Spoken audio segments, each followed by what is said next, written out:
I'm Katie Tenney, and I represent Stand for State, which is Penn State's Bystander Intervention Initiative. And I'm here today to talk about bystander intervention related to depression. Bystander intervention, really simply, is just seeing something concerning and reaching out or stepping in some way. So while I'm talking about depression today, what bystander intervention at Penn State and with the Stand for State program focuses on are 4 different topics. So sexual and relationship violence, acts of discrimination, mental health concerns, and then also risky drinking and drug use. But before I get into the content of talking specifically about depression, I want to talk about 2 caveats of what we aren't really going to be talking about today. And the first one is that I'm not here to tell you to strap on a cape and be a hero.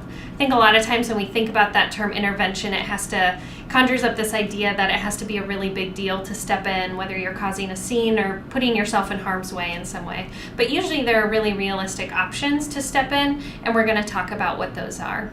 And then the second thing is that my message today is not just summed up in telling you to do the right thing, because even when things are really important to us, it still doesn't make it easy all the time, right? So like case in point for me is this meme. So I feel like I would really like to be the person on the top slide of that meme, but in reality, I'm actually the person on the bottom when it comes to exercising in the morning. But it's really important. It's a big value to exercise. And so I've even tried really ridiculous things that I feel like are clever, like wearing my exercise clothes to bed, so that the only choice I have to make when I get up in the morning is to just choose to sit up, right? And I still don't do it. Like, I still do not get up in the morning, right? And so that's a really silly example of this principle, but I think where that really comes into play and where a lot of damage can be done is when we see a friend and we can just tell something's off. They aren't acting like themselves. Something's going on with them, and our gut's telling us to reach out in some way, and it just, for whatever reason, whatever got in the way, we just don't, and we never check in, right? And I think this dilemma is summed up well by this quote by Dr. King, where he says, "In the end, we will remember not the words of our enemies, but the silence of our friends." And I don't want to disregard the first part of that quote, but I do want to focus on the second part, which is the silence of our friends. Friends aren't supposed to be silent. They're supposed to show up, have your back, and be there. But I know that probably all of us have felt both sides of that issue, where I know that there are times in my life where I felt like I still feel hurt even years later when I really hoped that my friends would show up for me, and they didn't. And also times that I really regret because I should have stepped in for a friend or shown up for them, and I wasn't there when they needed me. And so this isn't about being morally defective, right?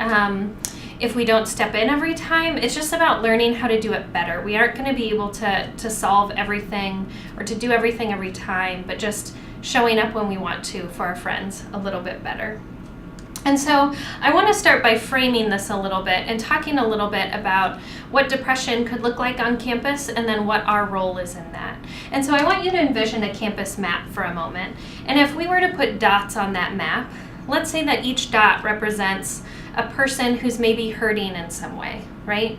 And so I don't know how many dots are actually on our campus map with people that are hurting in the moment, but I know that it's enough to use statistics, like 1 in 3 students will have a low enough mood at some point where they feel like it's impacting their functioning for a prolonged period of time, right? And so again, looking at all those dots on our campus map can feel really overwhelming, and then it makes an individual think, well, what can I do? Like, I wanna be a supportive person to people in my community, but I don't know what my role is. And so as you think about what your role could be, again, it's not about strapping on a cape and being a hero, but what our role can be is a green dot.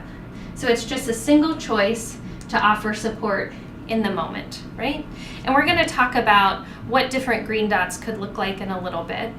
But really, it's not about running around and strapping on your cape and solving all the problems. It's just thinking about in your daily life, if you ever come across somebody who may be hurting in some way, to reach out in that moment and to offer support, right? So let me talk about what depression could look like a little bit, because I think that's helpful to frame what you're looking for. So this is from the blog Hyperbole and a Half. It's actually a woman who does this blog, and she's experienced ongoing depression at different points. And so she's just sharing about her experiences in this blog post, so I would encourage you to check it out. But maybe this is a friend, right? Or maybe this is somebody in your class, or maybe somebody on a team or an organization that you're involved with, right? And again, looking at this, even when it feels really clear, it's not always going to be clear, but there are a lot of barriers that get in the way to say, should I check in with that person, right? Am I even reading that situation right? Maybe it feels really messy to potentially get involved, or like you aren't going to know the right thing to say. Maybe your friends don't talk about this kind of stuff, especially your guy friends, right? Or maybe you assume somebody else is helping because you don't know the person very well and you notice it, so of course their friends have noticed it and are taking care of it. The thing with barriers is that we're always going to have them, and they're never going to completely go away. So it's really important for us to remember, though, that we can still have barriers and still actually step in, and really it's just about finding a workaround that even when a barrier is right there with us, that we'll be able to find a realistic option. So a few of those options are what we call the 3 Ds. And they're really simple. They're just direct, distract, or delegate. So direct doesn't mean a direct confrontation. It just means that you're choosing to directly interact with that person and express concern in some way. It could be as simple as checking in and saying, hey, you don't really seem quite like yourself lately. If you ever want to get out of your apartment and talk about it, like I'd love to talk with you about that, and I'm happy to help in some way. Or asking somebody to coffee to check in because you haven't seen them recently. Or pulling in another friend and saying, hey, have you noticed this? Maybe we can figure out what to do together. Or even getting a gym membership together with somebody. Or scheduling a time with friends to have regular meals together to check in with each other.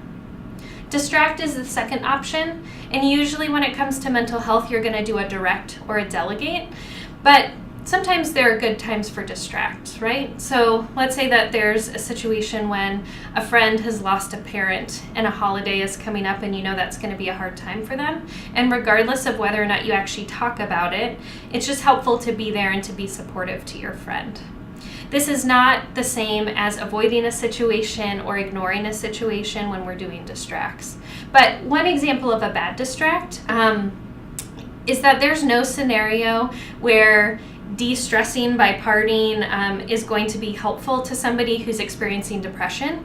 Physiologically, drinking and smoking pulls down somebody's mood even more, and it also increases impulsivity. So at the same time, it could increase regrets and being impulsive, making impulsive decisions that can also be dangerous sometimes. And so overall, the person can just be worse off by choosing to party to try to cope with what they're experiencing. So as a friend, it's really important to encourage them not to engage in that behavior. And so different ways you could do that would be, if everyone's planning to go out, maybe you guys really work on making alternate plans and avoiding going out that night. Or maybe you offer to just hold off and not drink as well in an evening to be supportive to your friend. Or have the conversation and check in with each other throughout the night, and if the friend is having trouble holding off, then you guys leave together, right? So the last option is delegate, and there are definitely times when there's somebody that's better to step in. This one counts just as much as the other ones, and it's really important to pull in other people when needed. It could be as simple as checking in with a mutual friend who's a little bit closer to that person to check in with them because they're going to be a better fit to be able to talk to that person.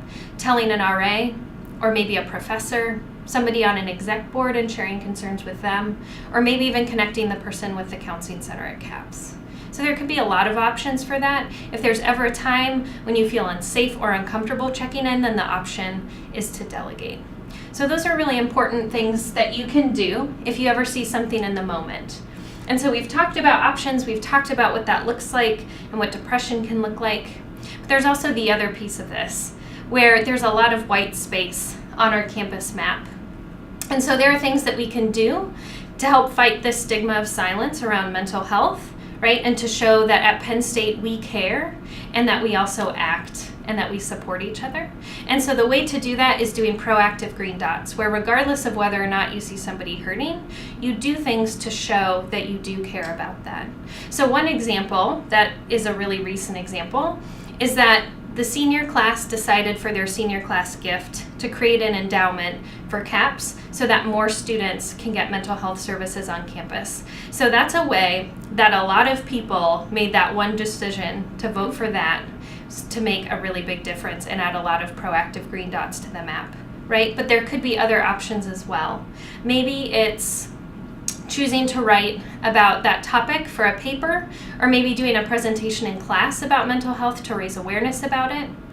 It could be doing different things like talking to an administrator, or maybe you want to learn more about depression or how to help out a friend, and so you Google it, right? Or you go and read the blog Hyperbole and a Half, and then you post it to social media. So again, there are a lot of different options that people can take. So to close, I really want to encourage you to think about, in the next 24 hours, what's one thing that you can do that you would feel comfortable with? Maybe it's a reactive thing. Maybe it's choosing to do one of those 3 Ds and to check in with somebody that was on your mind while we were talking about this today. Or maybe it's somebody that confided in you that you want to follow up with. Or maybe it's something proactive, like having a conversation with your friend about making it a regular thing to check in with each other, right? Or doing one of those other proactive things.